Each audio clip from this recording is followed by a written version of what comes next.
मोगा बाबणानो, जोहाच्या दुसऱ्या आवेसोरांत आयज आमी पावलेले आसा आनी ह्या सुवातेचेर आमकां एक व्हड गजाल पळोवंक मेळटा.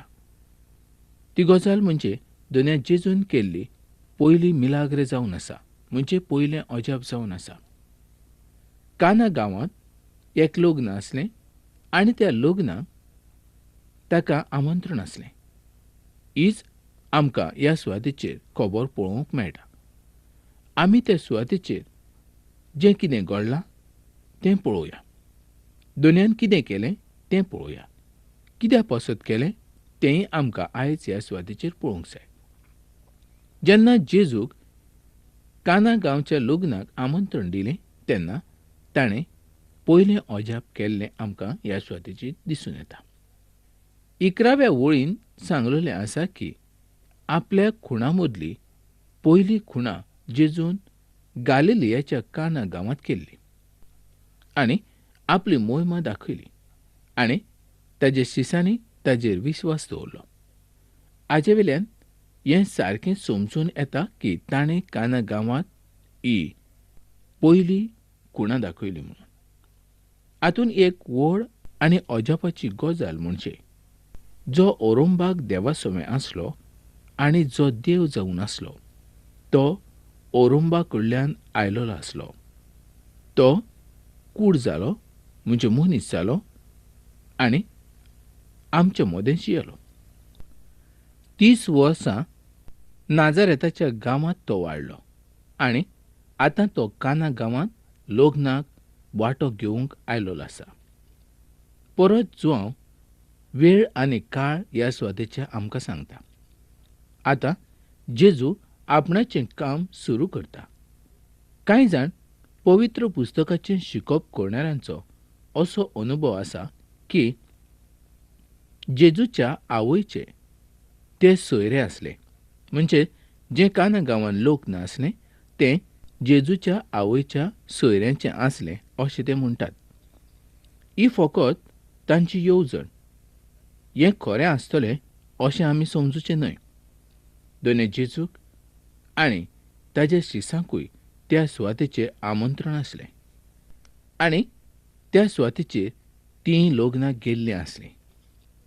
त्या सुवातेचेर तें लग्न जें आसलें ती वेळ आनी काळ ह्या सुवातेचेर आमकां पळोवंक मेळटा. कांय जाण अशें म्हणटात की त्या वेळार तो वेळ फेब्रुवारी म्हयन्यांतलो आसूंक जाय वो मार्च म्हयन्यांतलो निमाणो वेळ आसूंक जाय अशें ते म्हणटात. ह्या सुवातेचेर एक म्हत्वाची गजाल म्हणजे जो हांव काळजी घेवन बारीकसाणेन सुवातेचो उल्लेख करता. जोहाच्या शुभ वर्तमानांत मारयेक जेजूची आवय म्हूण दाखोळ केल्लें आसा. फकत मारिया म्हणून न्हय, ती एक मागणें घेवन ताजेशी येता. जें तिच्या लागीं करूंक घडना तें मागणें ती जेजूशी घेवन येता आनी ती ताका कितें म्हणटा तें पळया. ह्या सुवातेचेर दाकाच्या सोऱ्या संबंदी प्रस्न आसा. त्या काळार दाकाचो सोरो म्हटल्यार जेवणाच्या वेळार दिवंक एक म्हत्वाची अशी गजाल ते मानताले. जेवणाच्या बरोबर सोरो आसतालोच, पूण सोरो पिवप हाका पूर्ण चुकीचें अशें समजताले आनी हें खरें जावन आसलें आनी आयज सुद्दां आमी तें सोत मानूंक जाय. सोरो वो पिवच्या पसत केल्लो आसलो तरी तो पिवप म्हणजे एक पातक जावन आसा. जायते जाण अशें म्हणटात की जेजूनच जर सोरो केलो जाल्यार तो आमी कित्याक पिवंक जायना. तर मोगा बाबणानो, जेजून जो सोरो केलो तो उदकाचो जावन आसलो, तो आनी कसलो नासलो आनी तो दाकाचो रोस जाल्लो आसलो. ह्या सुवातेचेर आमकां जायत्यो गजाली पळोवपाक मेळटा. मोगा बाबणानो, खरें म्हटल्यार ते त्या वेळार सोऱ्याचो उपेग करिनासले तर फकत दाकाच्या रोसाचो उपेग करताले. तो त्या वेळार पिवच्या पसत उपेगान हाडटाले, पूण थंय सोरो पियेनासले आनी सोरो पिवून ते बेबदेय जायनासले. आयज आमी पळयता की सोरो पिवून जायते जाण बेबदे जातात, लग्नाची पार्टी करतात आनी त्या सुवातेचेरूय बेबदेपण आमकां दिसून येता. आनी हेंच तर एक व्हड पातक जावन आसा. देवान जें कितें केलां तें वेगळें आनी मनशान जें कितें केलां तें वेगळें. मनशान नाश जावपाच्यो वस्तू तयार केल्यो, पूण देवान उपेगाक पडटा तसल्यो वस्तू तयार केल्यो. ह्या लग्नाच्याच वरवीं जेजू आपल्या सेवेची सुरवात करता. सोबेच्या संबंदान ही ताची सेवा लग्ना वरवीं तो पूर्ण करतालो, कारण सोबा ही व्हंकल जावन आसा आनी क्रिस्त जावन आसा न्हवरो. मोजेसान आपलें पयलें व्हड अजाप दाखयलें तें उदका पासून ताणें रगत तयार केलें, आनी क्रिस्ताची पयली खुणां उदका पासून ताणें दाखाचो रोस वो सोरो तयार केलो. आनी हें आमकां ह्या सुवातेचेर दिसता. सुमर्त मोजेसा वरवीं दिल्ली आसली, पूण कुरपा दुनिया जेजू क्रिस्ता वरवीं आयलोली आसली. तशेंच सोतूय दुनिया जेजू क्रिस्ता वरवीं आयलोलें आसलें. हातूंत कितलो बदल आसा हें पळयात. मारयेच्या उतरा वरवीं ती कितें सांगता आनी कितें सांगूंक पळयता तें पळयात. पयली लक्षांत घेयसारकी गजाल ही की तो घोराबो खूब गरीब जावन आसलो. तांचे कडेन जायत्यो गरजो नासल्यो. ती ताका म्हणटा की तूं तुजें विस्मीत दाखय, हीच वेळ जावन आसा. तुमच्या लक्षांत आयलें आसतलें की जेन्ना गाब्रिएलान तिका दर्शन दिल्लें आसलें आनी सांगलोलें आसलें की तुका एक पूत जातलो, आनी तिणेन तें सोत मानलें. तिणेन प्रस्न केल्लो, हें कशें जावंक शकता? लुकाचो पयलो आविसर आनी 34व्या वळीन अशें बरयल्लें आसा. मारयेन देवदूताक म्हटलें, म्हाका दादलो खबर ना आनी दादल्या लागीं कसलोच संबंद ना, म्हणटच हें कशें घडों येता? तेन्ना ताणें तिका सांगलें, पवित्र आत्मो तुजेर येतलो आनी परमेश्वराची शक्ती तुजेर सावळी घालतली. हें आयकल्या उपरांत तिणेन ताका सांगलें, ही आसा हांव देवाची चाकोन. जावं म्हज्या सोबें तुज्या उतरा प्रमाणें. त्या काळा पासून ते ताज्या मरणाच्या काळा पर्यंत लोकांच्या मनांत तिच्या आंकवारपणाचो प्रस्न उत्पन्न जातालो.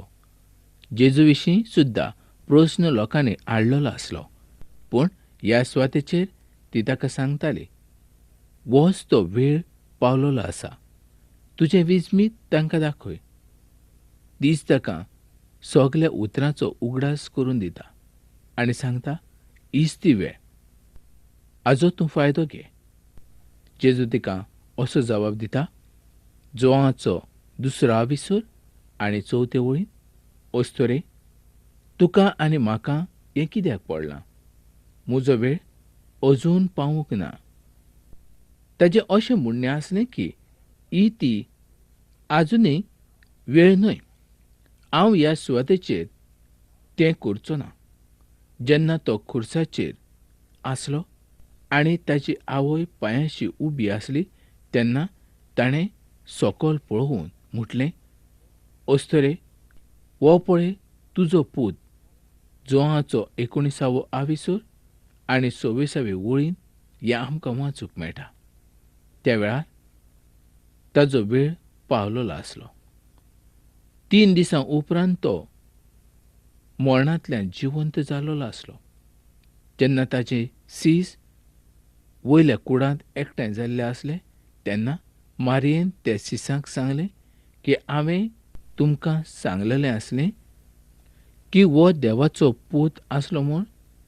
पावलो लोंकाराचे चिटीन पयल्या आविसरांत आनी 4 वळीन म्हणटा, पूण पवित्र करता त्या आत्म्या प्रमाणें तो नीट बळान बोल्लोलो देवाचो पूत म्हूण ताच्या जिवनपणा वरवीं ताची परगटणी जाली. तो जेजू क्रिस्त आमचो सोमी. ह्या सुवातेचेर तर ताका म्हणटात की तूं अशें कितें कर की तो कोण आसा हें परगट जावचें आनी तिच्या नांवाची जी लॉज आसा ती म्हणजे जी विटंबना लोकांनी केल्ली आसा ती पयस जावची अशें तिजें म्हणणें जावन आसा. होच वेळ आसा आनी ह्याच वेळार तुजें व्हड काम तूं ह्या सुवातेचेर करून दाखय आनी तुज्या नांवाक मान आनी मोहिमा तूं जोडून घे. पूण तो कितें म्हणटा तें पळया. तो तशें करूंक तयार ना जालो न्ही म्हूण तिच्या उतरा प्रमाणें ताणें करूंक ना, कारण ताची वेळ आजून पावूंक नासली.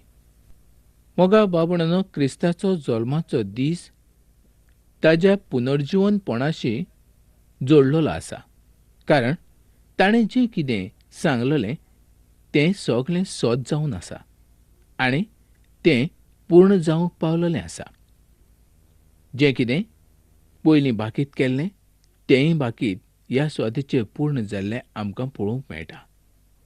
कारण तो आंकवार अस्तोरेगे जल्माक येवचो आसलो हें पयलींच कळीत केल्लें आसलें आनी त्या प्रमाणें तो ह्या संवसारांत जल्माक आयलो आनी कुडीन तो वाडलो आनी संवसाराच्या रिती चाली प्रमाणें तो चल्लो. पूण ताचें मरण हें एक वेगळीच तरेचें जावन आसा. तसलें मरण कोणाकूच फावो जावंक ना न्ही म्हूण हाज्या फुडें कोणाक फावो जावचें ना, कारण तें फकत तुज्या आनी म्हज्या पातकां पासत ताका तशे तरेन मरचो पडलो. मोगा भावणानो, खरेंच जेजून ह्या वेळार व्हड विस्मीत केल्लें आसलें आनी ताणें तीं दोणां उदकान भरपाक सांगलीं. ह्या सुवातेचें उदक दाखयता पवित्र आत्मो आनी तीं दोणां दाखयता तुजें आनी म्हजें जिवीत. जीं रिकामीं आसलीं तीं उदकान तो भरता. खरेंच आयज जर आमकां बरोंक जाय जाल्यार आमी पयले सुवातेचेर रिकामीं जावंक जाय आनी आमी रिकामीं जाले जाल्यारूच तो आमकां भरूंक शकता.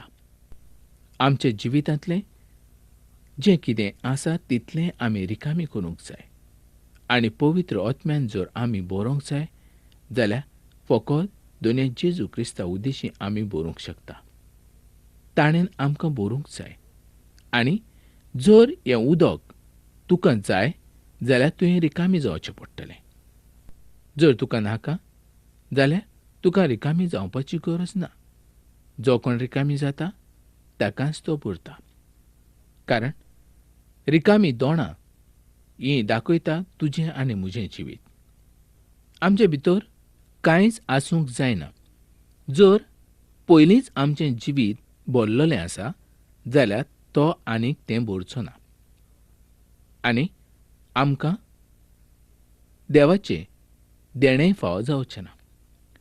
जेन्ना ताणें त्या उदका पासून सोरो तयार केलो तो एकदम उत्तम आनी एकदम बरो जावन आसलो. म्हणजेच ह्या सुवातेचेर ताजें देवपण आमकां पळोवंक मेळटा. मोगाळ भावणानो, पवित्र आत्मो ह्याच तरेन तुज्या आनी म्हज्या कुडींत येवंक जाय. तुजें आनी म्हजें जिवीत बदलूंक जाय. तेन्नाच आमचो स्वादीक वास वा आमची गोडसाण वा आमचें बरेंपण हें दुसऱ्याक मेळूंक शकता.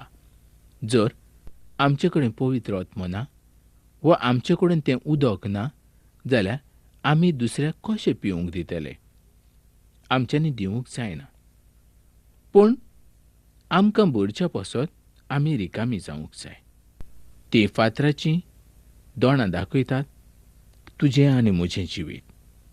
मोगा भावणानो, आयज आमी अशें म्हणटात की आमी आत्मीक जिवितांत भरलेले आसात. आमकां पवित्र आत्मो पयलींच मेवलेलो आसा. अशें म्हटल्यार हें सोद जायना. सोद हें की तुवें देवाचें उतर दुसऱ्याक कितलें सांगलां. दुसऱ्यान तुजें जिवीत पळोवन अशें म्हटलां की हो खरोच देवाचो पूत वो देवाची धूव, हाज्या थंय देव आसा. जर अशें म्हणटा जाल्यार तुज्या थंय पवित्र आत्मो जियेता वो आसा अशें आमकां समजून येता. आनी हाजो गवायकी मनीस न्हय तर खूद देव जावन आसा. आयज तुवें आनी हांवें रिकामीं जावंक जाय. तूं आनी हांव देवाच्या मुखार येवंक जाय. आमकां पवित्र आत्म्याची गरज आसा.